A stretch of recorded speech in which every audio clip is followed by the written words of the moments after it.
of July!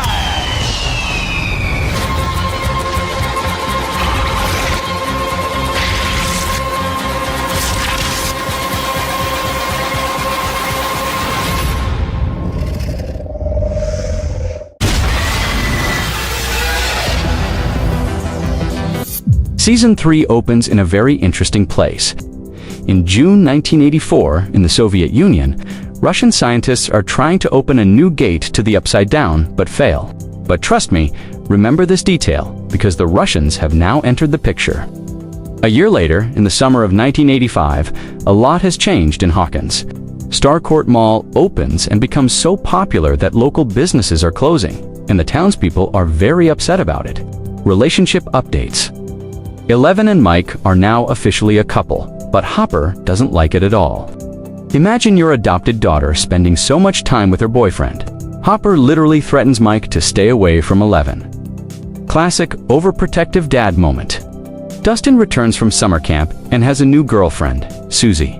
He sets up a radio tower with the help of Lucas, Max, and Will to talk to Susie, but here's the twist: when everyone leaves, Dustin accidentally intercepts a Russian radio transmission. This small incident is about to become very big.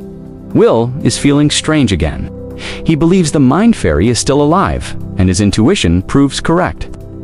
As rats are flocking to a mill and then being exploded into an organic mass, this is both disgusting and terrifying. Nassie and Jonathan are now interns at Hawkins Post. Nassie faces sexism in the workplace from older male staff. This is a real-world problem. The episode ends brutally.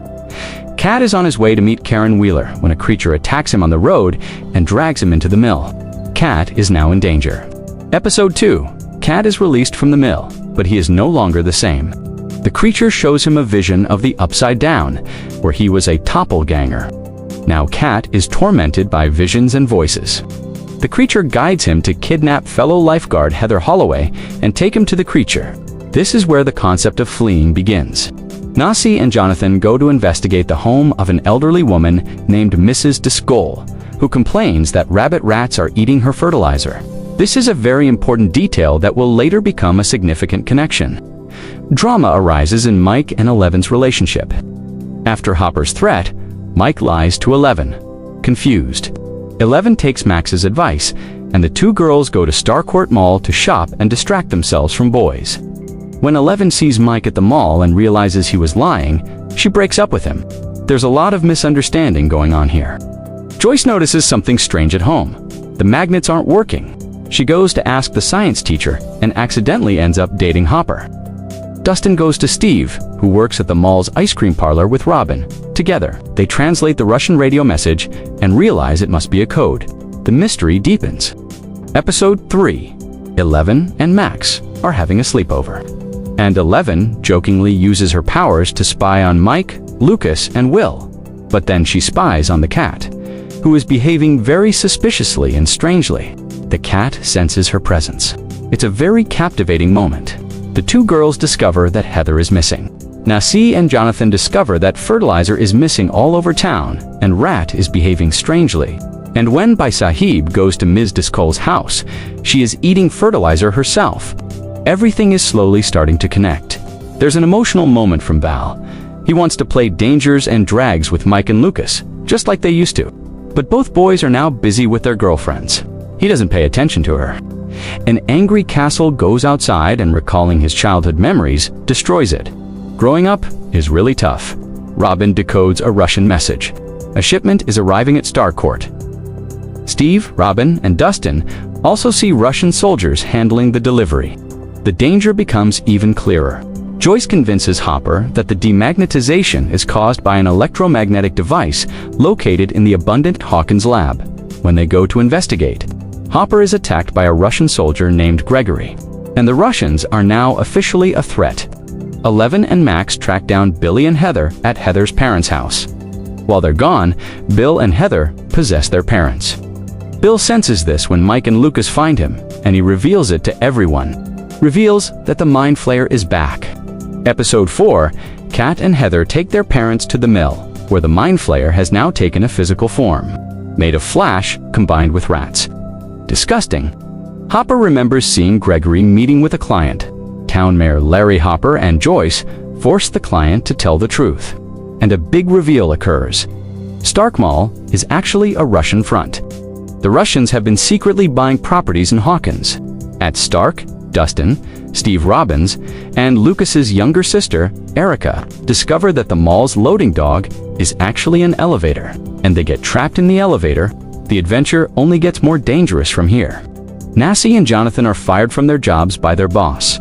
His boss is none other than Heather's father, and he is fired for harassing Midge Driscoll. Nassie visits Midge Driscoll in the hospital and discovers that she is being possessed by the Mind Flayer. Val reveals her connection to the Mind Flayer to 11, Mike, Lucas, and Max. They suspect Kat is possessed. So what's the plan? Trap Kat in the pools, gold to confirm. The plan partially works. Kat is possessed. Confirmed, but he escapes and kills almost everyone. But 11 manages to control him. Kat returns to the mill, where many in town are now possessed by the Mind Flayer, meaning an army is forming. Episode 5. Hopper and Joyce search an abandoned property and find a hidden laboratory. Gregory comes to kill them, but they escape and also find a Russian scientist, Elegy, whom they take hostage. In the underground Russian lab, Dustin sees Steve, Robin, and Aries crates being unloaded. When they try to find the communications room, they find a large testing area where scientists are trying to force open a portal to the Upside Down. This was the Russians' real plan. Now, since Elegy doesn't speak English, Hopper and Joyce take him to Murray, the same conspiracy theorist from Season 2. He's the only Russian speaker they know. Gregory chases after them but loses his trail. Nassie and Jonathan regroup with the rest of the gang. The theory is that Belle and Driscoll are possessed, and the Mind Flayer is using them to lure more people, creating an army using the posies. Miss Driscoll is missing in the hospital. Then Tom and Bruce, now flawed, attack them. Nassie and Jonathan kill them, but both dissolve into an organic mass resembling the Mind Flayer.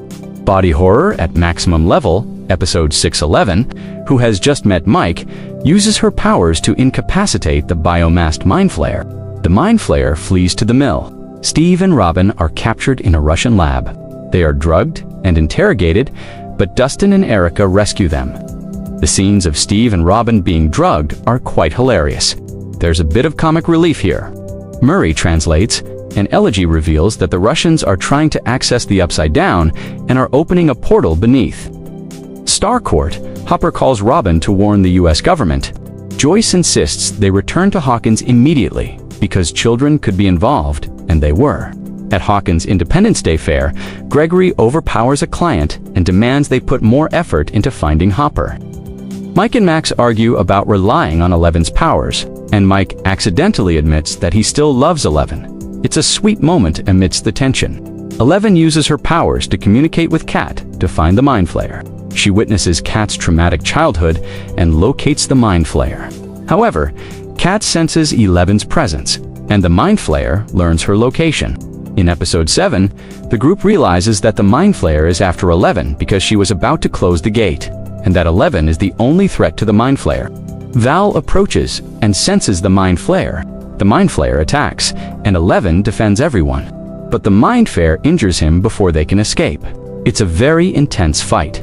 Dustin and Erica drug Steve and Robin, hiding them in a Stark movie theater. The group of 11 goes to a supermarket to treat their wands and get some supplies.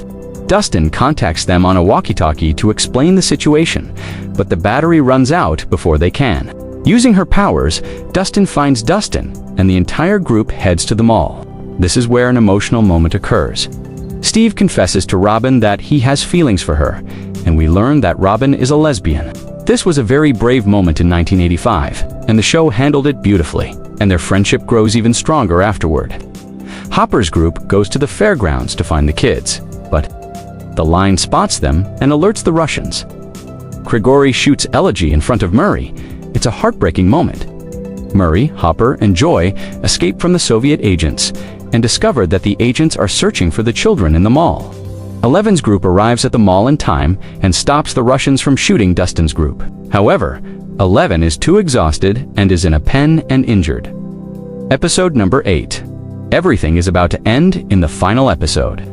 11 removes a piece of the Mind Flayer from her wand. But this causes her to lose her powers. Powerless 11. This is a game changer. Hopper's group arrives, and plans are made to get 11's group to safety. Hopper, Joyce, and Murray also plan to destroy the machine. Dustin and Erica navigate them from their radio tower. The final battle takes place at Starcourt Mall. Cat and the Mind Flayer trap 11's group. The group attacks the Mind Flayer with firework. This was a great piece of creative thinking. 11 also frees Cat from the Mind Flayer's control. Then comes the most emotional moment of this season. Cat sacrifices herself to save 11. Billy, who is a villain in Season 2, finds redemption here through his death. This is extremely heartbreaking for Max. Hopper fights and kills Gregory, but gets trapped by the machine himself. Time is running out. Joyce has to trigger the explosion to close the gate, and now it's clear that Hopper is dead. This moment devastates everyone, especially Joyce and 11. The Mind Gear's physical body dies as soon as the gate closes. Dr. Owens arrives with military forces. 3 months later, Hawkins has changed significantly. Deaths are covered up. Star has been dismantled. Mayor Klein has been arrested. And the biggest change is the Byers family and 11 moving out of Hawkins. 11 confesses to Mike that she loves him, and they even make plans to meet on Thanksgiving. It was an emotional goodbye, but the last scene is the biggest cliffhanger. Kamshand, in Russia, instructs the guards to feed a captured prisoner to the Demogorgon, but not the American, meaning there's an American prisoner in the Russian prison. Who is this? So, maybe Hopper is still alive. So, Hawkins survived the summer, but now, winter is about to bring something else.